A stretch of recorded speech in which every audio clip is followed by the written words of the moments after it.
This is a presentation of Statistical Digital Signal Processing and Modeling course project, and this project is titled Adaptive ECG Noise Cancellation. First part is the introduction of electrocardiogram. Electrocardiogram is one of the most straightforward and fastest diagnostic procedures that records the heart's electrical activity. In every heartbeat, the artery first contracts, then the ventricles contract, and the heart muscle receives an electrical signal before it contracts. The electrical signal moves like a wave over the heart. ECG is generated by placing electrodes on the skin surface of specific body parts.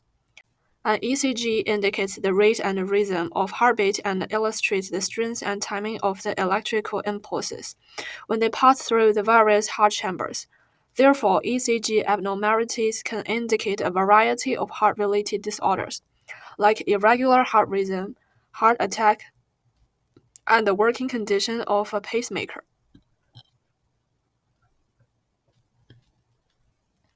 Then I will introduce different types of noises in the ECG signal. The most common noise that corrupt the ECG signal are white Gaussian noise, power line interference, baseline winder noise, electrode movement noise, and muscle artifacts noise. As shown in the upper graph, white Gaussian noise is random Gaussian noise spread all over the frequencies. It is mainly caused by atmospheric conditions, noises made by man and machinery. The lower graph is baseline winder noise. The range of baseline winder noise dominant frequency is less than 1 Hz. It is a low frequency noise moving up and down, which may result from cable movement, patient movement, and dirty lead wires or electrodes.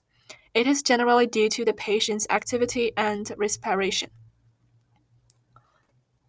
Then is the electrode movement noise. As shown in the upper graph, it is primarily 1 to 10 Hz.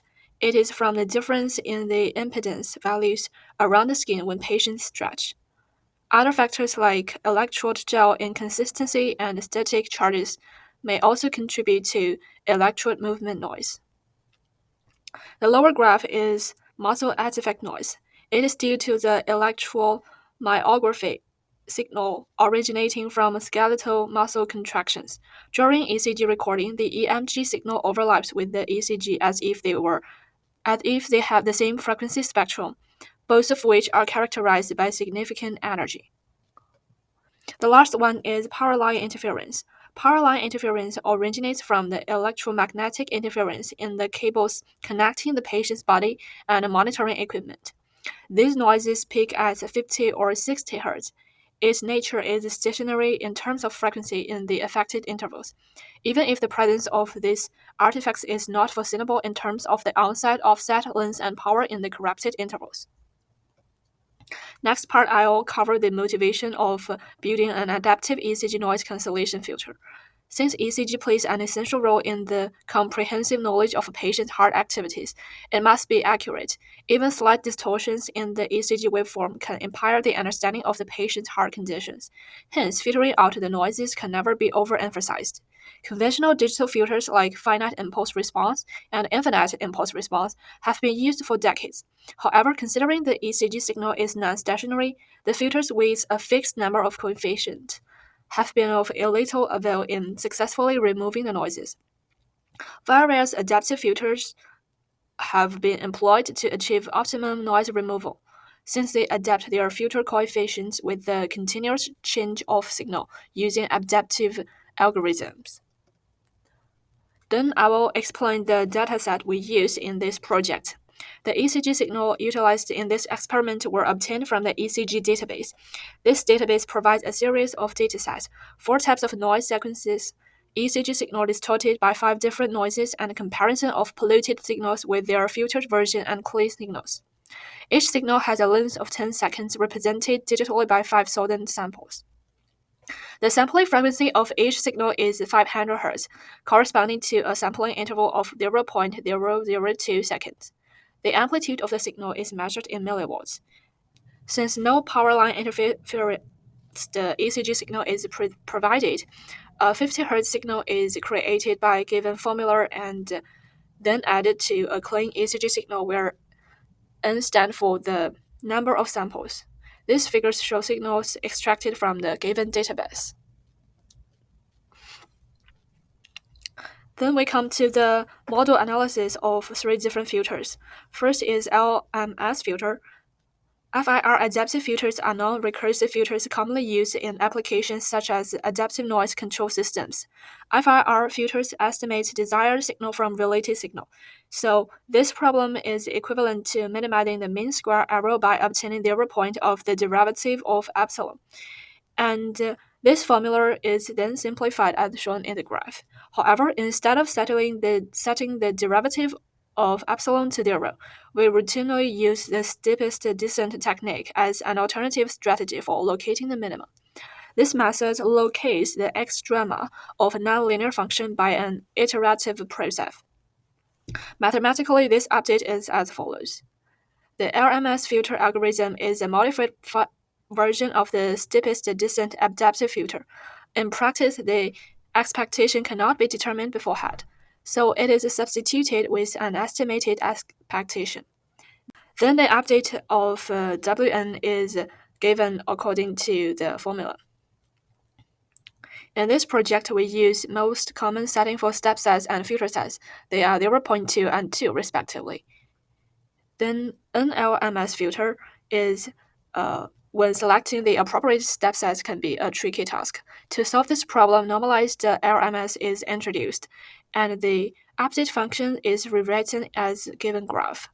The correction applied to in this LMS algorithm is proportional to the input vector xn.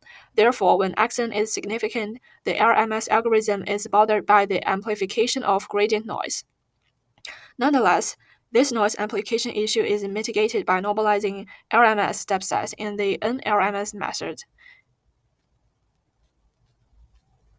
In this project, we set filter order to 2, step size to 0.02, and the bias parameter to 0.1 according to common setting in NLMS filter construction. Then we will discuss the RLS filter. In this project, we use the recursive least square algorithm instead of explicitly solving the deterministic ordinary equations.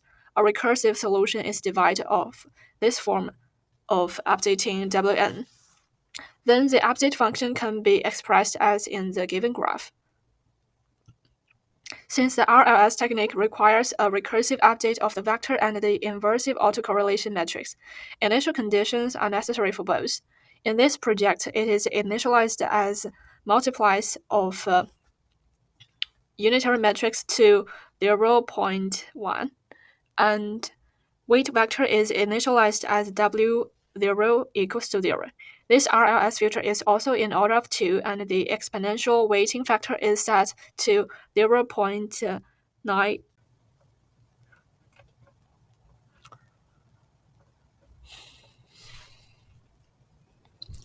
Then we come to the last part of the project. Compared with the clean ECG signal plotted before, the RLS method has reduced all forms of noises more effectively than the RMS and NRMS algorithm, as shown by the plots. We also have utilized the PSD plot and convergence plot of the noise-corrupted and filtered signals to visually understand the performance metrics of the three methods in eliminating noises. The performance study of the three algorithms in PSD plot is shown in the screen. From the two figures, we can learn that the three filters can all reduce the error magnitude. NLMS generally improve the performance of LMS. Moreover, the RLS approach converges faster than the LMS and NRMS techniques. Then the table provides a numerical analysis of the three algorithms regarding SNL improvement, MSE, and PRD. From the table, we can learn that the RLS method has the highest signal-noise ratio improvement and the lowest mean square error and PRD, which means it is the best at eliminating noise, recovering the original signal, and reducing distortion among the three methods. Moreover, NLMS performs better than the RMS in this noisy.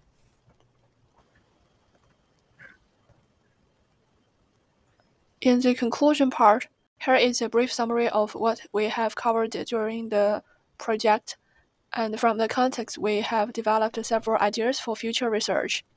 First one is to find the best values of the respective parameters of 3 filters. Second one is to do further research on other ECG signal cancellation. Third one is to focus on developing filters for quick and accurate filtration of real-time ECG. And this is basically what I've covered in our project. Thank you for listening.